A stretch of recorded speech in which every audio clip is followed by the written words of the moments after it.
오직 주의 사랑에 매여 찬양드립니다. 오직 주의 사랑에 매여 내 영 기뻐 노래합니다. 이 소망의 언덕 기쁨의 땅에서 주께 사랑드립니다.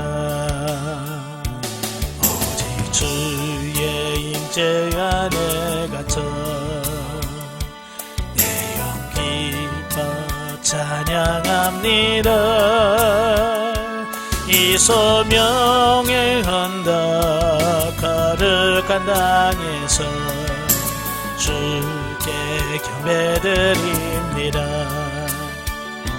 주께서 주신 모든 은혜 나는 말할 수 없네. 내 영혼 즐거이 주 따르렵니다. 주께 삶드립니다. 아멘. 기도하겠습니다. 은혜로우신 아버지 감사합니다. 오늘도 귀한 시간을 이렇게 주시고 요한계시록의 말씀을 같이 상고하게 하셔서 감사합니다. 말씀을 나눌 때 그 말씀들이 살아있는 말씀이요 생명의 말씀이 될 수 있도록 성령님 우리를 도와 주옵소서. 시종을 맡겨오며 예수님의 이름으로 감사하며 기도합나이다. 아멘. 예, 오늘 이 시간에는 요한계시록 17장의 말씀을 같이 나눠보도록 하겠습니다. 17장의 내용이 뭐냐면 큰 음녀, 곧 바벨론의 등장과 그 음녀와 짐승과의 관계, 또 음녀의 멸망에 대한 말씀을 하고 있습니다. 1절부터 6절까지 보면 큰 음녀의 모습과 정체에 대한 말씀을 하고 있는데요. 예, 본장은 본서의 4장부터 18장 사이에 게재된 총 7개의 삽경 중 마지막 삽경인 제7삽경으로서 그 16장 19절에 7번째 대접재앙 때에 무너진 큰 성 바벨론에 관해 보다 자세하게 설명을 하고 있는 아주 중요한 사건이다 그랬습니다. 그러니까 계시록 16장 19절에 보면 큰 성이 세 갈래로 갈라지고 만국의 성들도 무너지니 큰 성 바벨론이 하나님 앞에 기어가신 바 되어 그 맹렬한 진노의 잔을 받음에 그랬죠. 예, 바벨론이 무너지는 겁니다. 예. 그래서 제7삽경은 17장 1절부터 이제 18장 24절까지 총 6단락으로 구성되어 있습니다.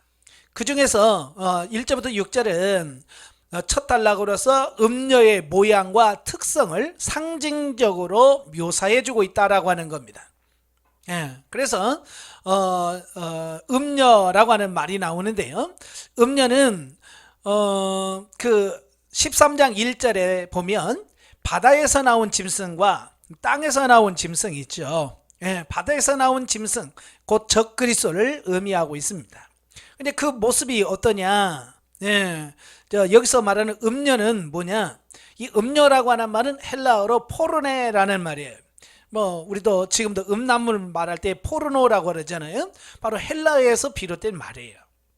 예, 그러니까 구약에서는 이 음란이라고 하는 음녀라고 하는 말은 하나님을 배반하고 우상 숭배를 한 이스라엘을 가리킬 때 쓰는 용어입니다. 예. 그러니까 우상숭배 행위를 뭐라고요? 음행, 예, 음행이라고 말하는 거죠. 왜냐하면 고대 사회, 예, 고대 뭐 바알이라든지 아세라든지 이런 우상을 숭배하는 데 가보면 반드시 뭐냐면 그가 신에게 제사 드리는 의식 속에서 뭐가 들었냐면 음행이 포함되어 있습니다. 예, 그래서 바로 이제 그런 모습이기도 하지만 더 나아가서 성경에서는 하나님과 이스라엘 백성과의 관계를 여러 비유로 설명하는 것 중에서 부부로 비유한 부분이 많아요. 하나님을 우리 이스라엘 남편으로, 이스라엘은 하나님의 아내로 이렇게 묘사된 부분이 많거든요. 그래서 아내는 남편만을 사랑하고 남편과의 관계 속에서만 해야 되는데 바로 남편을 버리고 바람난 여인, 이걸 하나님을 버리고 우상을 숭배하는 것에 비유를 하고 있다라고 하는 거예요. 예, 그래서 음녀라고 하는 것은 오늘 본문에 나오는 음녀는 누구를 가리키냐면 바로 바벨론을 가리킵니다. 바벨론을 가리키는 말인데, 왜냐하면 이 바벨론이 이스라엘 백성들로 하여금 유혹하죠. 하나님의 백성들을 유혹해서 우상을 숭배하도록 미혹하는 그 역할을 누가 하느냐? 바벨론이 하기 때문에 그렇다라고 하는 겁니다. 그래서 여기서 말하는 음녀는 바벨론을 가리킵니다. 근데 바벨론은 짐승의 권세를 등에 업었다 그랬죠. 3절에 보면 뭐라고 되어 있어요? 고 성령이 나를 데리고 광야로 가니라. 내가 보니 여자가 붉은빛 짐승을 탔다 그랬죠. 짐승을 탔어요. 이 말은 뭐예요? 이 음녀가 짐승의 권세를 등에 업었다라고 하는 말과 같은 거죠. 그리고 4절에 보면 매우 사치스럽고 가증한 물건으로 자기 몸을 치장했다라고 말합니다. 그래서 그 여자는 자줏빛과 붉은빛 옷을 입고 금과 보석과 진주로 꾸미고 손에 금잔을 가졌으니 가증한 물건과 그의 음행이 더러운 것들이 가득하더라 그랬어요. 여기서 자줏빛과 붉은 옷은 아주 비싼 염료로 만든 옷이라고 볼 수 있어요. 그러니까 당시에 귀족들이나 왕족들이나 있는 그런 옷들을 말합니다. 그래서 이 자주색 옷감은 주로 왕족을 의미하는데요. 즉 권세와 위엄을 가지고 있는 어떤 이런 부분들을 상징한다라고 이렇게 보면 되겠어요. 또 이 각종 보석으로 꾸몄다고 그랬죠. 여기 보니까 금, 은, 진주, 보석 이런 걸로 꾸몄다는 겁니다. 자, 이것은 마치 이런 겉모습으로 꾸밈으로 해서 뭐냐, 자기의 진짜 모습을 보지 못하도록 하는 어떤 치장하는 어떤 이런 모습을 보게 돼요. 사람들도 그래요. 진짜 자신이 없을 때 뭐예요? 외모를 꾸미는 거죠. 그러니까 사실 진짜 부자들은 그렇게 명품 같은 건 안 걸칩니다. 왜냐하면 진짜 부자이기 때문에 그들은 명품 같은 거 안 차고 안 해도 사람들이 저 사람은 부자야 이걸 인정하기 때문에 그래요. 근데 어중간한 부자들은요, 쫄부들이죠. 이런 사람들은요, 자기가 부자라는 것을 뭘 드러내야 돼. 그래서 드러내야 되는데 뭘 가지고 드러냅니까? 명품을 챙기고 뭐 금이나 이런 걸 치장함을 통해서 나 돈 많아 이걸 보여주는 거죠. 바로 이런 거예요. 그러니까 이 매우 사치스럽고 가증한 물건으로 자기 몸을 치장했다라고 하는 것은 뭐예요? 자기 자신을 꾸미야 돼. 왜? 진짜가 아니니까.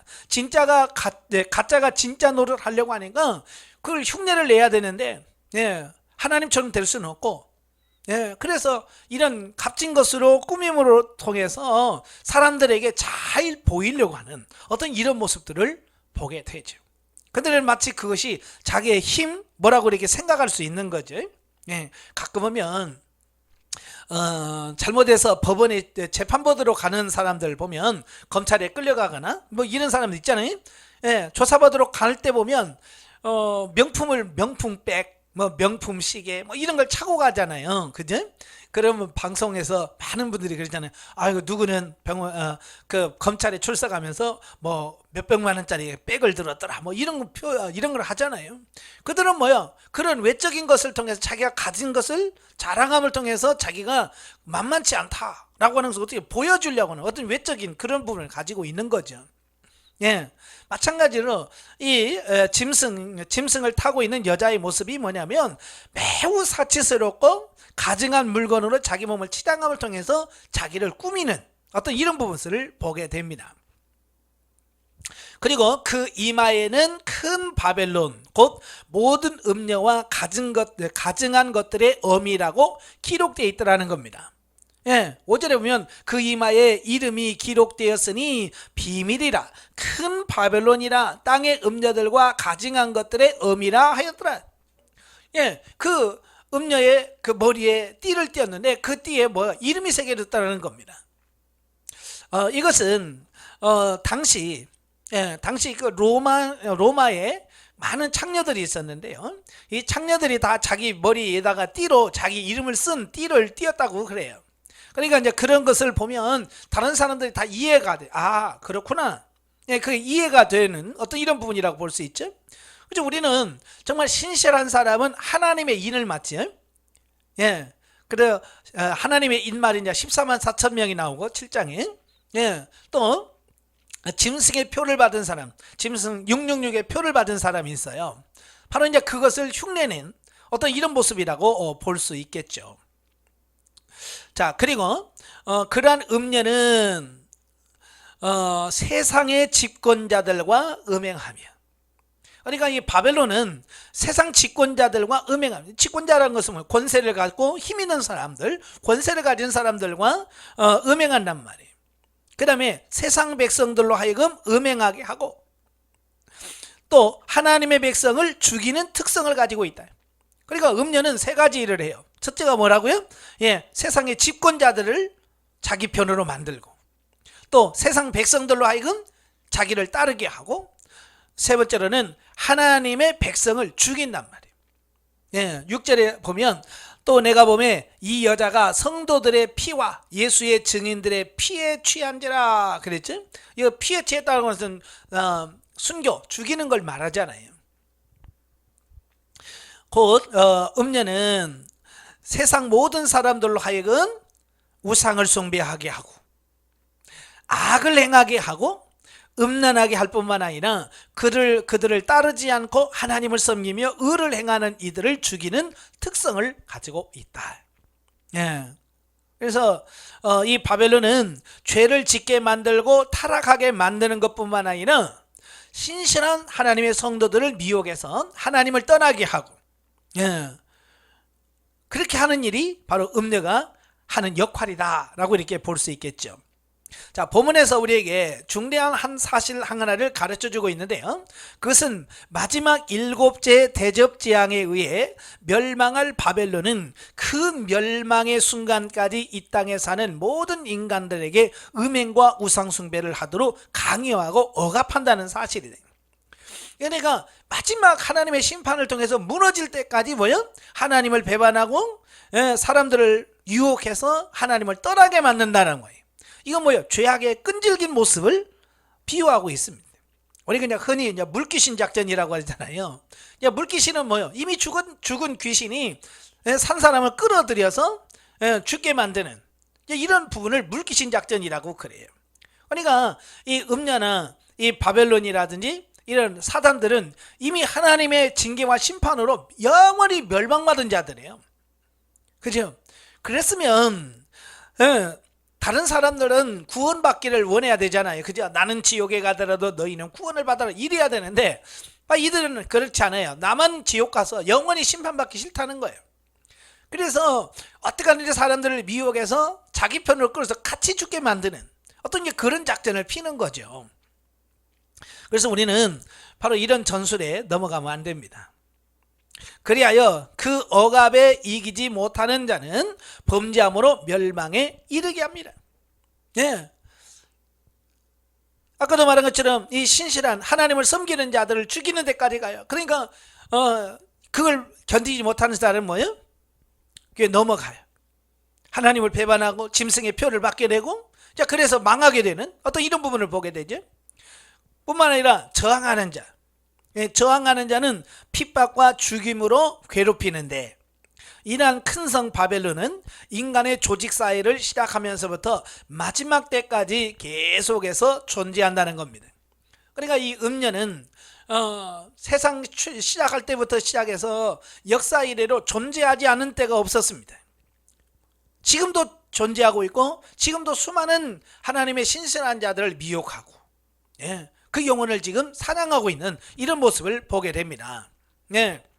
그래서 그 이름이 고대의 대도시였던 바벨론으로 상징되어 있는 것이다. 오늘날에도 모든 사람들을 멸망에 이르도록 유혹하는 역할을 하는 영적 바벨론을 경계할 것을 여기서 말씀해주고 있습니다. 그래서 로마서 12장 1절부터 2절까지 보면 너희는 이 세대를 본받지 말고 그랬죠. 이 세대라는 겁니까? 지금 이 시대에 흘러가는 어떤 사고, 가치관 이런 것들을 말합니다. 문화, 풍속 이런 것들을 말하죠. 그래서 우리는 지금 이런 세상의 풍속, 세상의 어떤 유행, 세상의 문화 이런 것에 우리가 끌려가면 안 됩니다. 예, 왜 그것이 다 뭐냐? 이 바벨론에 속한 것이기 때문에 그렇다 그 말이에요. 그래서 우리는 이 세상에 속지 말고 이 세상에 끌려가지 말고 혹시라도 우리 속에 이런 육신의 속성들이 남아있다면 그 부분까지도 다 처리해서 하나님을 믿는 신실한 주의 백성이 돼야 된다 그 말입니다. 자, 7절부터 14절까지면 큰 음녀와 짐승의 관계를 설명해 주고 있어요. 자, 보면은 앞달락에서 1절 6절에서 음녀가 타고 있는 것으로 묘사한 짐승의 비밀, 곧 짐승의 정체와 사역을 설명해 주는 동시에 음녀와 짐승의 관계를 설명해 주고 있습니다. 또한 앞달락의 상징적 표현들을 해석해 주고 있습니다. 그러니까 성경은 성경으로 해석을 해야 가장 맞습니다. 예, 그래서 성경을 읽을 때 앞뒤, 전후, 문맥을 잘 보시면 이미 성경은 자체 내에서 다 해석을 해주고 있어요. 그러니까 억지로 해석을 하지 말고 성경을 앞뒤를 잘 읽어보시면 다 설명이 되어 있습니다. 자, 본달락이 기록된 배경은 앞달락의 그 마지막 절인 6절에서 음녀가 짐승을 타고 있는 것을 보고 저자 요한이 크게 이상하게 여겼다라고 하죠. 예. 6절에 또 내가 보매 이 여자가 성도들의 피와 예수의 증인들의 피에 취한지라 내가 그 여자를 보고 놀랍게 여기고 크게 놀랍게 여기니. 예. 요한이 이 환상을 보고 의아해하면서 놀란 것은 뭐냐? 바로 7번째 대접재앙을 집행하는 천사가 음녀가 타고 있는 짐승에 관해 설명해 줌으로써 결국은 짐승과 음녀가 공생하고 있다는 것은 결코 이상한 일이 아니라고 하는 것을 알리는 동시에 그랬어요. 예.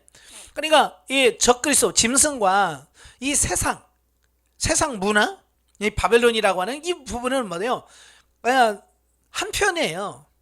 같은 통속입니다. 예, 그래서 이들은 서로 잘 통하고요, 잘 연결이 됩니다. 그리고 이 10뿔 달린 이 짐승이 있잖아요. 예? 이 10뿔 달린 짐승을 과연 우리는 뭘로 이해를 해야 될까라고 하는 부분입니다. 7절에 보면 천사가 이르되 왜 놀랍게 여기느냐? 내가 여자와 그가 탄 7머리와 10뿔 가진 짐승의 비밀을 내게 이르리라. 그러면서 짐승에 대해서 설명을 해주고 있잖아요. 예전에 제가 어렸을 때만 해도 그 계시록을 강의한 사람들이 한결같이 뭐라고 말했냐면 여기서 말하는 10뿔 달린 짐승은 이씨 공동체를 의미한다 그랬어요. 처음에 유럽에 그 이씨 공동체가 10나라로 시작했거든요. 그래서 10나라가 연합해서 이렇게 하는 걸 보면서 많은 분들이 이씨 공동체라고 주장을 했어요. 네, 우리나라에서 가장 큰 교회 목사님 지금 은퇴하셨으면 그분도 이씨 공동체가 바로 이 짐승이다. 그리고 1980 몇 년도에 예수님이 재림할 거다 이렇게 예언까지 했었어요. 근데 다 안 됐잖아요. 이런 모습을 보면서 우리가 이렇게 함부로 성경을 여기 이거다 저거다라고 이렇게 정의하는 것은 우리가 지양해야 될 부분이에요. 함부로 해서는 안 돼요. 많은 사람들이 실수한 부분이 바로 이런 부분들이에요. 숫자 열이네. 그래서 그냥 꽤 맞추는 거죠. 이 꽤 맞추는 것은 안 돼요. 성경에서 뭐라고 해석하느냐 이게 중요한 거거든요. 자, 그 짐승은요 잠시 권세를 가질 뿐 곧 멸망할 것이며 그랬죠. 예, 이 짐승은 역사하는 시간이 그리 길지 않아요. 예, 마지막 때 후 3년 반 동안에 이 바다에서 나온 짐승, 땅에서 나온 짐승이 사역을 하죠. 그리고 후 3년 반, 7년 반 중에서 3년 반이거든요. 그러니까 3년 반은 그렇게 긴 시간은 아니라고 할 수 있겠죠. 그래서 잠시 동안 한시적으로 하나님께서 이 짐승에게 권세를 주었다라고 하는 것을 보게 됩니다. 예. 성도는 그리스도로 말미암아 궁극적으로 승리할 것이라는 것을 알려 성도가 죽임당하는 것을 슬퍼하지 않도록 하기 위해 본문의 내용을 요한에게 말해주고 있다라고 하는 것을 보게 됩니다. 그러니까 짐승은 잠시 동안의 권세를 받아요. 그래서 성도들은 뭐예요? 그 고통의 시간이 길지 않다라고 하는 거예요. 길어봐야 3년 만이라고 하는 거예요. 예, 그것도 하나님께서 감해 주셔서 예, 상징적으로 3년 만이지만 3년 만이 안 될 가능성이 많아요. 예, 하나님께서 우리를 구원하시기 위해서 예, 그 시간을 감하여 주신다. 예, 그래서 3년 반 동안 우리가 많은 고난을 받을 때 그 고난을 우리가 인내하고 끝까지 극복하는 사람만이 뭐요? 진정한 구원에 이를 수 있다. 예. 그러니까 이렇게 짧다라고 하는 것을 알려주는 것은 뭐요? 예. 이게 얼마 안 되니까 이 기간을 잘 인내하고 견뎌라 가라. 이제 그런 뜻이잖아요. 그러니까 여러분도 어떤 고난이 오면 그 고난이 길지 않다는 걸 인식하세요. 그래서 그 고난을 인내하십시오. 저도 겪어보니까 고난 받을 때 그때 당시는 야 이게 언제 끝나나 라고 생각을 하기 쉽지만 그것이 그렇게 오래가지 않더라고요. 길지 않아요. 그래서 제가 그러죠. 조금만 인내하라고. 길게도 아니고 조금만 인내하면 그 과정을 통과할 수 있습니다. 자, 한편 이러한 기록 배경을 가지고 있는 본문의 내용을 자세히 살펴보면 본문은 큰 음녀 바벨론의 뒷배경을 하고 있는 짐승은 세상의 권세를 쥐고 있는 적그리스도로서 이 짐승은 모든 열국의 왕들을 지배하는 권세를 가지고 만국을 잠시 다스리다가 최후의 순간에 그리스도와 싸우나 그리스도에게 패배함으로 멸망할 자라고 말씀하고 있습니다. 자, 이 부분 우리가 잘 보셔야 돼요. 예, 짐승이 뭐야? 세상의 권세를 쥐고 또 열국의 왕들을 지배하는 권세를 가지고 만국을 잠시 다스립니다. 자, 이런 것을 잘 보시면 이런 것을 해봤던 종교가 있습니다. 그지? 그래서 여기서 음녀가 타고 있는 짐승, 이 짐승의 정체는 우리가 13장에서 말씀하는 그 바다에서 나온 짐승이라고 그랬죠. 예. 이 바다에서 나온 짐승은 적그리스도를 의미하고, 그러면 이 시대의 마지막 때의 적그리스도가 과연 누굴까요? 권세를 잡고 또 모든 열국의 왕들을 지배하고, 자, 세상에 여러 종교들이 있죠. 그 여러 종교 중에서 그 일을 해봤던 종교가 누구일까요? 예, 기독교는 물론 미국이라든지 이런 나라에서 큰 영향을 끼쳤고요, 유럽에도 큰 영향을 끼치긴 했지만 세계적으로 이렇게 큰 힘을 발휘하지는 못했어요. 그러니까 기독교는 아닌 거죠. 불교도 아니고요, 이슬람교도 지금 뭐 큰 세력을 형성해서 이렇게 하지만 지금까지 역사로 이렇게 쥐고 흔들어 보는 어떤 그런 부분은 없었을 거예요. 근데 가장 여기에 합당한 종교가 카톨릭이죠. 그래서 저도 그렇고요, 많은 학자들이 마지막 때에 이 음녀가 탄 짐승이 뭐가 될까? 로마 카톨릭으로 보는 경향이 많습니다. 예, 그렇게 보는 이유는 현재도 그래요. 현재 이제 한참 우리나라에도 문제가 되었던 WCC 가입 문제 때문에 교계가 많이 혼란스러워진 적이 있었는데요. 예, 자, 이 WCC 가입 문제도 마찬가지예요. 가장 적극적이고요, 가장 이 일에 힘을 기울이는 종교가 어디냐? 카톨릭이에요. 그래서 모든 종교를 통합하자고 하는 겁니다. 예, 연합하자는 겁니다. 왜 그럴까요? 바로 여기 세상의 권세를 쥐고 모든 열국과 왕들을 지배하는 권세에 대한 욕망, 이런 게 있기 때문에 그런 거예요. 그러니까 카톨릭은 뭐냐면 옛날을 그리워하는 거예요. 옛날이 언제예요? 네, 314년에 콘스탄틴 대대가 기독교를 로마의 국교로 인정을 하지요. 네, 공포를 해요. 그 뒤로부터 이제 기독교가, 숨어있던 기독교가 어때요? 이제 세상 밖으로 나오지요. 나오면서 귀족들과 연합하고 이러면서 점점점 타락해 갑니다. 그래서 이제 교황이 이제 어떻게 돼요? 세계를 주물르는 시대가 와요. 이걸 일명 중세라고 해요.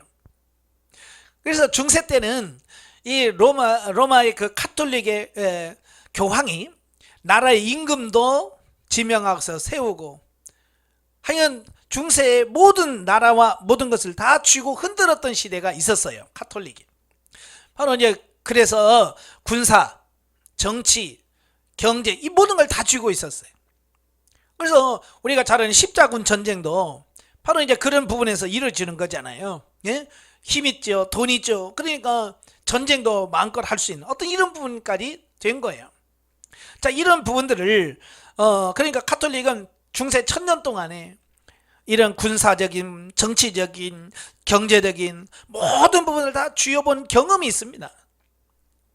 예, 그래서 마지막 때에 이 적그리스도, 이 짐승이 될 가능성이 가장 많은 집단이 바로 가톨릭이다라고 이렇게 보고 있는 겁니다.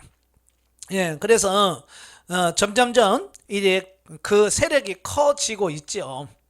예, 그래서 언젠가는 이제 본심이 드러나게 되고, 그래서 마지막 때는 하나님과 싸우는 이런 부분들을 보게 됩니다. 자, 우리 총회에서 몇 년 전에 가톨릭을 이단이라고 정죄를 한 적이 있어요. 그래서 많은 사람들이 왜 가톨릭이 이단이냐 막 이렇게 항의를 하기도 하고요. 야, 그랬어요. 예, 제가 볼 때는 그래요. 가톨릭은 이단은 아니에요. 그렇다고 기독교도 아닙니다.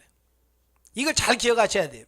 이단이라고 하는 것은 많은 부분에서 공유할 수 있고, 예? 같이 이렇게 다루는 부분이 공통점이 많고 한두 가지, 몇 가지가 다를 때 이단으로 취급하거든요.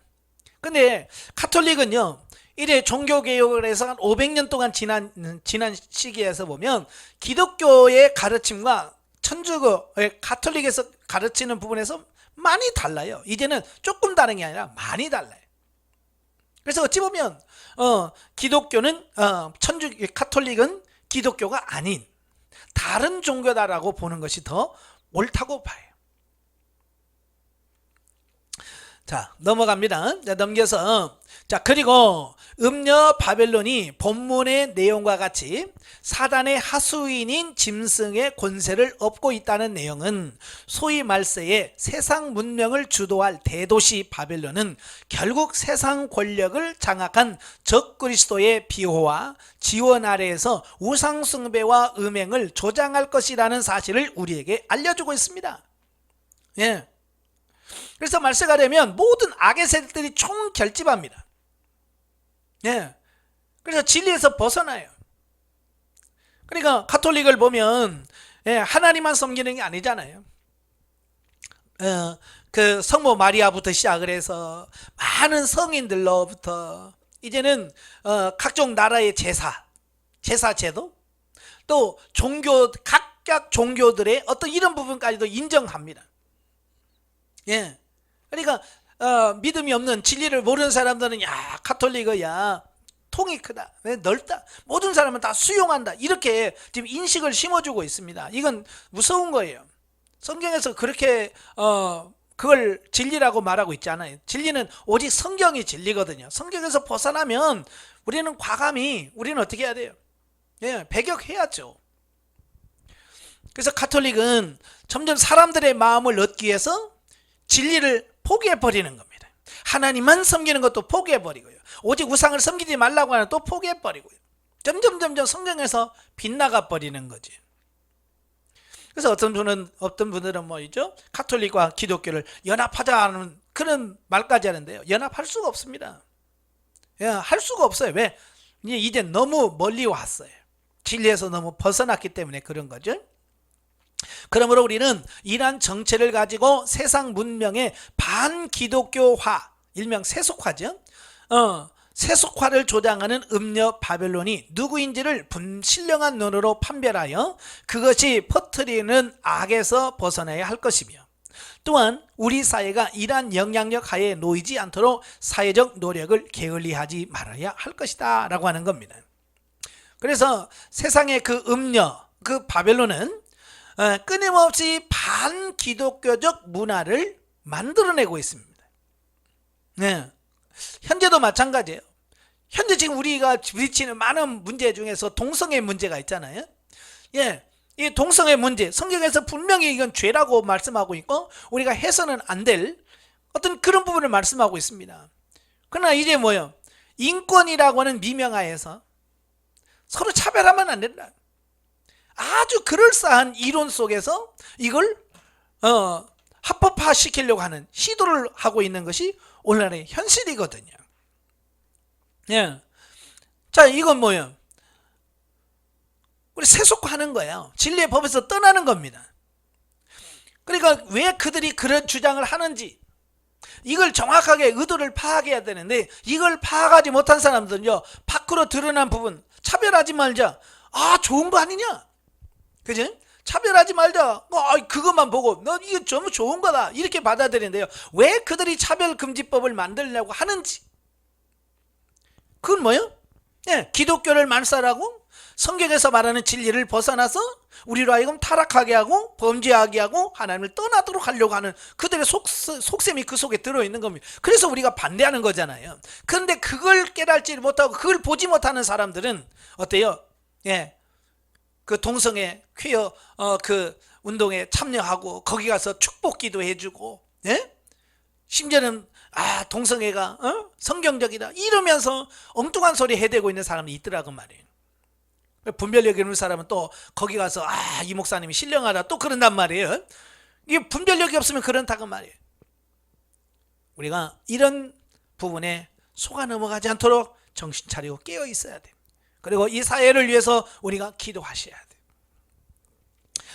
예, 15절부터 18절까지 오면 큰 음녀에 대한 멸망 선포입니다. 자, 보면은 우상숭배와 음행을 조장하는 큰 음녀 바벨론이 어떻게 멸망할 것인가를 선언해 주고 있습니다. 즉 음녀는 적그리스도의 권세를 등에 업고 세상의 모든 믿지 않는 세력들과 백성들을 지배하고 그들에게 우상숭배와 음행과 사치의 죄악을 저지르도록 조장하다가 때가 되면 그가 의존했던 적그리스도와 권세자들에 의하여 배반당하여 처참하게 멸망한다 그랬어요.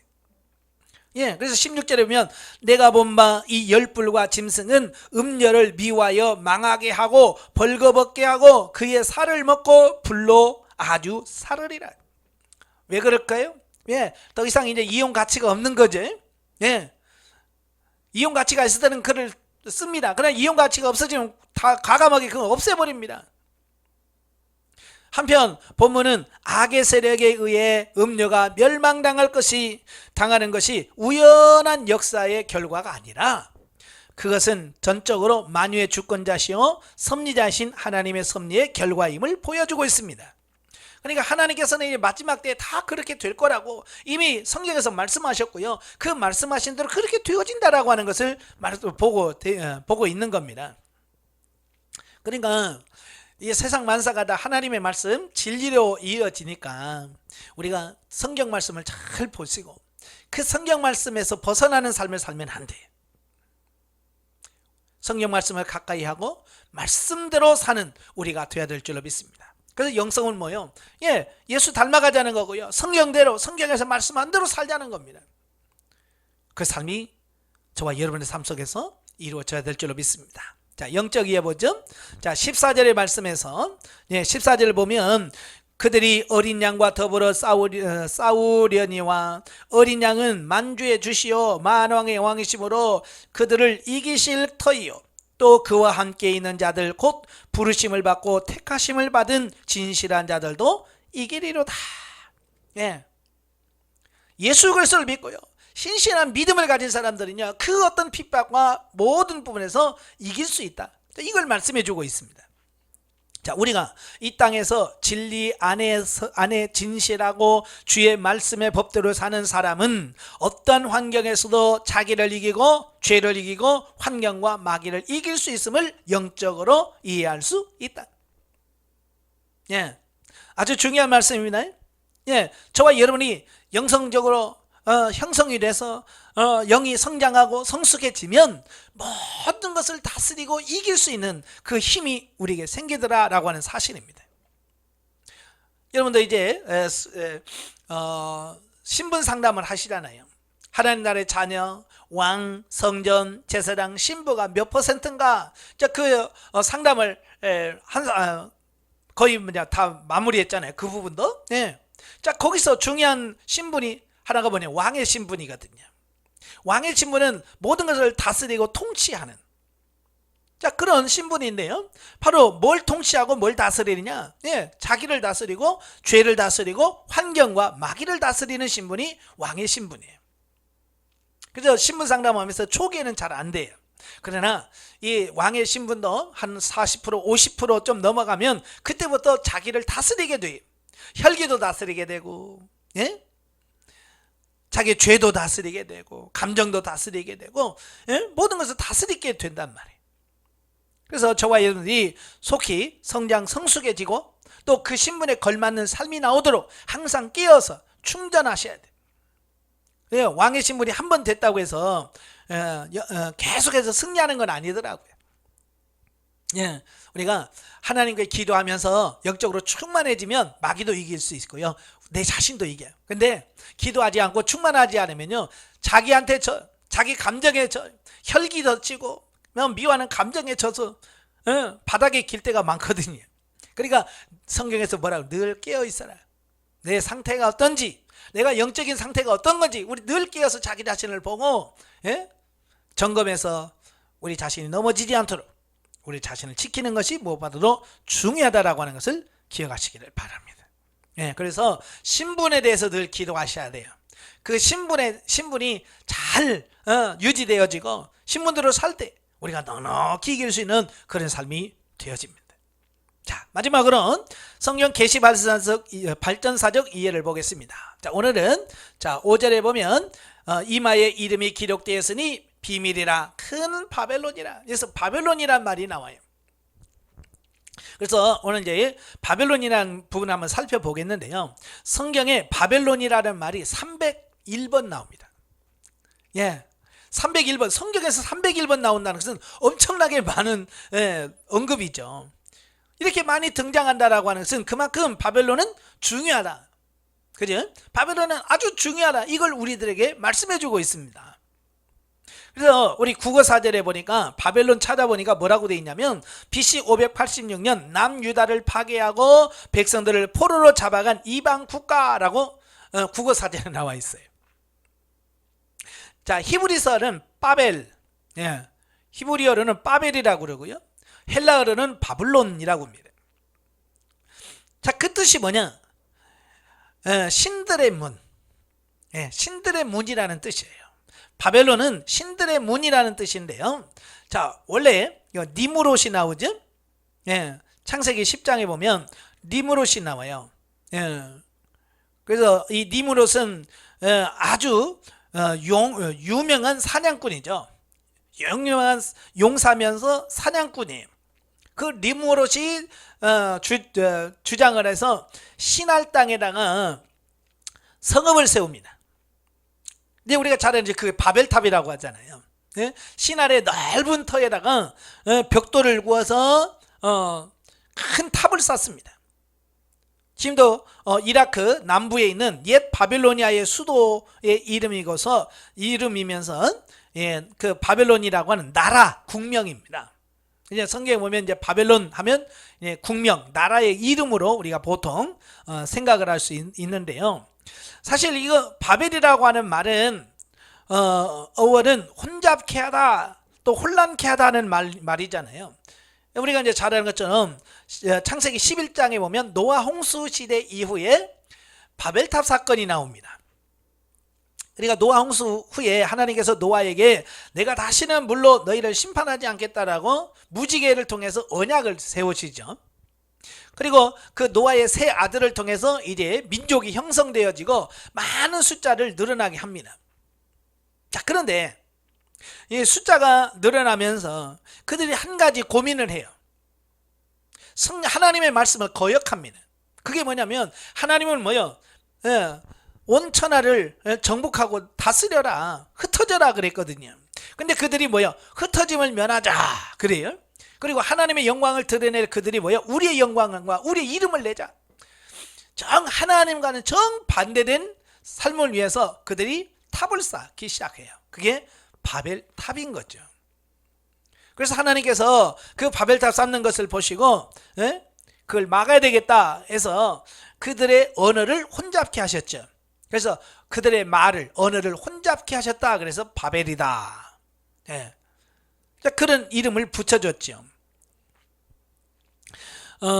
그런데 이 구약 전체를 통해서 이 바벨론은 불신앙으로 인하여 생긴 혼란을 상징하는 말로 생각됩니다.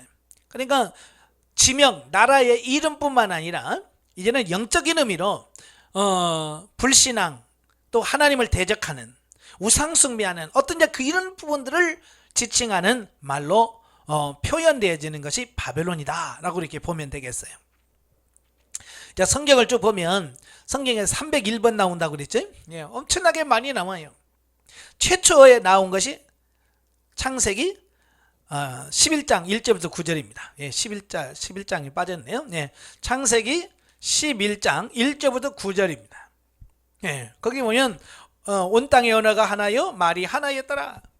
이에 그들이 동방으로 옮기다가 신할 평지를 만나 거기 거류하면서 서로 말하되, 자, 벽돌을 만들어 견고히 굽자 하고, 이에 벽돌로 돌을 대신하며 역청으로 진흙을 대신하고, 또 말하자, 성읍과 탑을 건설하여 그 꼭대기를 하늘에 닿게 하여 우리의 이름을 내고 온 지면에 흩어짐을 면하자 하였더라.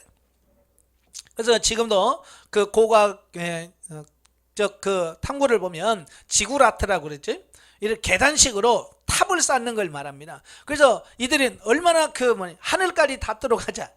이 하늘까지 닿는다는 말은 무슨 말이에요? 하늘의 영역은 하나님이 계신 곳을 말하잖아요. 그죠? 예.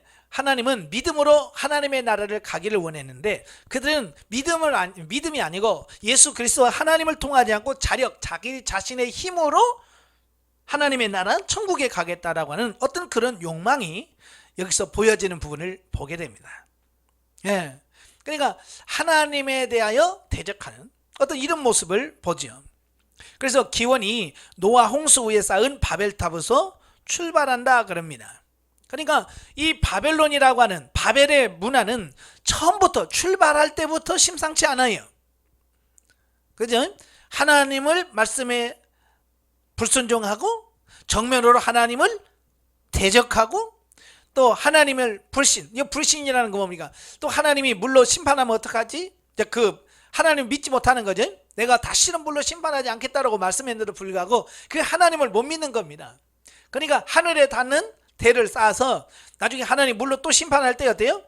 자기들 스스로 힘으로 하늘나라에 가겠다, 이런 뜻이거든요. 그래서 불신앙, 대적, 불순종, 이게 다 뭐예요? 바벨론의 출발점이다라고 하는 것을 보게 됩니다. 자, 창세기에 나오고요. 또 갑자기 뜸해집니다. 이 바벨이란 말이 뜸해져요. 그러다가 언제 갑자기 등장하냐면 열왕기하에서 등장을 해요.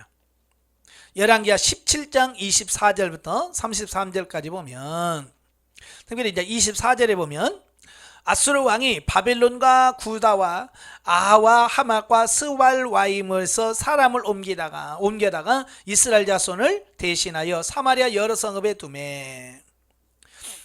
자, 창세기의 11장에 바벨이란 이름이 나오고, 그 다음에 계속해서 바벨이란 이름이, 바벨론이라는 이름이 안 나와요.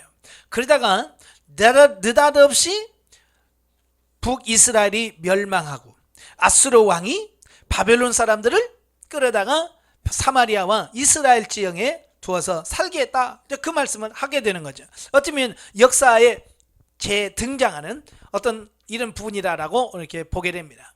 그러니까 이 역사로 등장할 때 이 바벨론은 굉장히 미약한 상태를 말할 수 있죠. 그래서 아수르 왕에 의해서 포로가 되고 그들에 의해서 이리저리 흩어지고 하는 그런 연약한 나라에 불과했다라고 하는 겁니다. 그러니까 죄는요, 처음은 그렇게 크게 시작하지 않아요. 작게 시작합니다. 그러나 어때요? 그런 바벨론이 어때요? 점점점 커갑니다. 그래서 이제 열왕기하 20장에 보면 이래 히스기야가 병들었다가 나아요. 병들었다가 나으니까 그 나았다는 말을 듣고 12절에 보면, 그때에 발라단의 아들 바벨론의 왕 부로닥 발라단이 히스기야가 병들었 땀을 듣고 편지와 예물을 그에게 보낸지라 그랬어. 예, 히스기야가 병들었다는 말을 듣고 편지와 예물을 사신을 보냅니다. 자, 그래서 히스기야 때부터 이 바벨론과 남유다는요 많이 친해집니다. 근데 문제는 뭐냐면 이제 친해지는 그 부분을 통해서 이제 남유다가 멸망하게 되는 이런 부분을 보게 돼요. 그럼 왜 바벨론과 히스기야가 친할 수밖에 없었나? 예, 그때 당시는 이 아수르가 최강대국으로서 주변에 있는 많은 나라들을 지배하고 통치하는, 어쩌면 아수르를 이길 나라가 없습니다. 자, 그때에 이 바벨론이란 나라가 조금씩 커져가고 있는 상태예요. 그러니까 아직 아수르를 정면으로 대적할 만큼 크지는 않지만 상당히 많이 커졌어요. 그래서 더 커지려면 어떻게 해요? 주변 나라들과 뭘 해야 돼요? 예, 세력 규합을 해야 되잖아요. 그죠? 아수르를 대적하기 위해서 세를 불려야 돼요. 근데 이 바벨론의 왕의 입장에서 보면 그 전에는, 히스기야 이전에는 친아수르 정책을 폈거든요. 아수르 한 편이었어요. 근데 히스기야가 왕이 되면서부터 반아수르 정책을 폈거든요. 예? 아수르를 대적하고 아수르 한 편이 안 돼.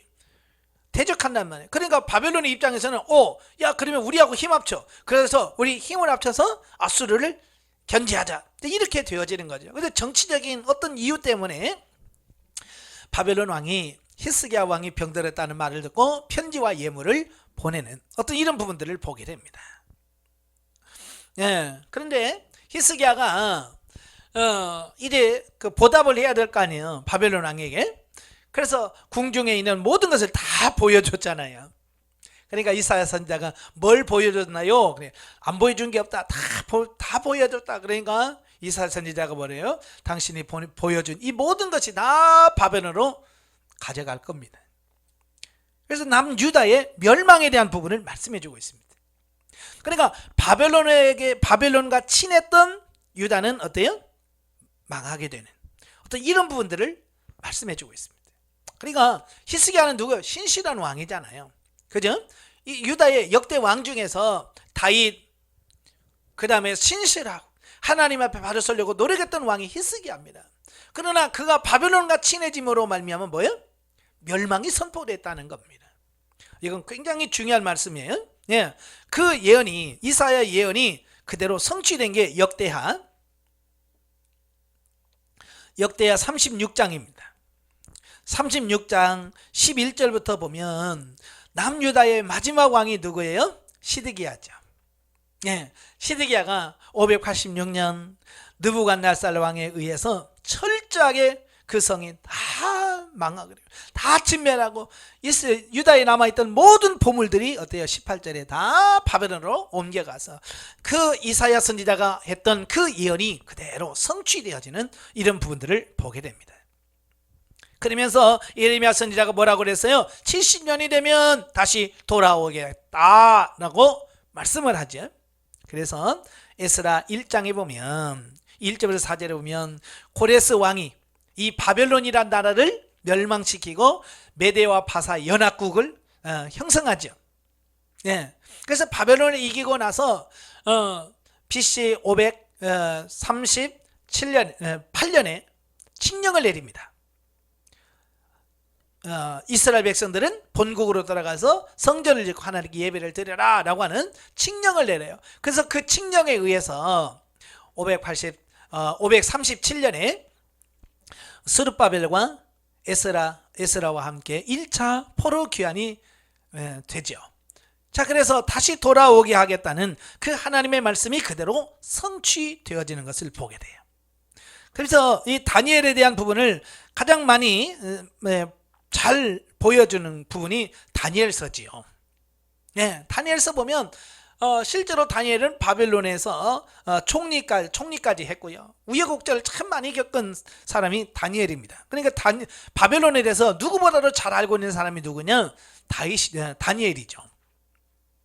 그 다니엘 중에서 다니엘서 2장에 보면 그 느부갓네살 왕이 꿈을 꾸죠. 예, 꿈을 꾸는데 그 꿈에 한 신상을 보잖아요. 그래서 머리는 금이요, 예? 가슴과 예? 팔은 은이요, 배는 동이요, 예? 다리는 노시요, 그 다음에는 철이요, 그 다음에 철과 진흙이 섞여 있는 어떤 큰 신상을 보는 겁니다. 그 신상은 뭐라고 그랬어요? 앞으로 하나님께서 세속나라를 이렇게 이어가게 할 거라고 하는 그 하나님의 계획표, 예, 역사 진행표를 보여주는 것이 바로 그 신상에 대한 꿈이거든요. 그러면서 다니엘이 뭐라고 그랬어요? 느부갓네살 왕에게 당신은 머리입니다 그랬어요. 금입니다. 그러니까 어찌 보면 세상 나라 중에서 바벨론처럼 찬란하고 그런 나라가 없었다고 하는 것을 여기서 보여주고 있는 겁니다. 예, 그래서 금으로 된 그 머리는 최상의 어떤 발전되어진 문화, 문명, 이 모든 것을 다 가리킨다라고 볼 수 있습니다. 자, 이렇게 구약에서 말하는 바벨론은 한 나라를 지칭합니다. 그죠? 한 나라를 의미하고요. 실제로 역사 속에서 세상을 뒤흔들었던 한 나라 중에 하나가 바벨론이고 최상을 살았던 나라가 바벨론입니다. 그런데요, 그 바벨론이 멸망하고 나서는 이 바벨론이라는 이름이 뜸해져 버려요.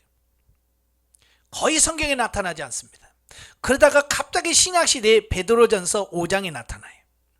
예, 베드로전서 5장에 보면 베드로가 편지를 쓰면서 문안 인사하는 중에서 뭐라고 그러냐면 13절에 택하심을 받은 바벨론에 있는 교회가 너희에게 문안하고 내 아들 마가도 그리하느니라 그랬어요. 예, 갑자기 베드로전서에서 바벨론에 있는 바벨론에 있는 교회가 너희에게, 그러니까 지금 사도 베드로가 어디에 있다는 거예요? 내가 지금 바벨론에 있다는 거예요. 그러면서 그에게 문안한다라고 편지를 씁니다. 여기서 말하는 바벨론은 신학자들이 여기서 말하는 바벨론은 뭘 말할까? 실제로 바벨론인 나라를 가리킬까?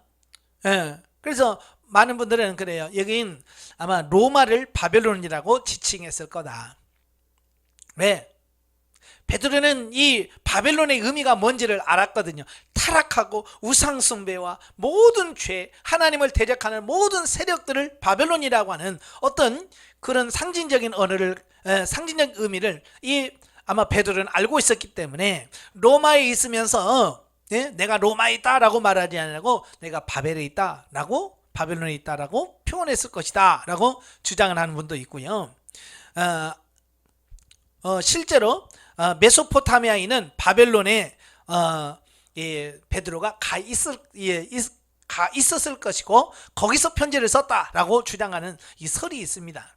뭘 해도 뭐 해석에는 문제가 없습니다. 자, 그 다음에 이제 계시록으로 넘어가면 계시록 14장 8절에 보면 이제 바벨론에 대한 말씀이 나와요. 뜸하다가 갑자기 바벨론의 말씀을 하죠. 8절에 보면 무너졌도다 무너졌도다 큰 성 바벨론이여 모든 나라에서 그의 음행으로 말미암아 진노의 포도주를 먹이던 자로다 하더라. 이 바벨론이 무너졌다는 겁니다.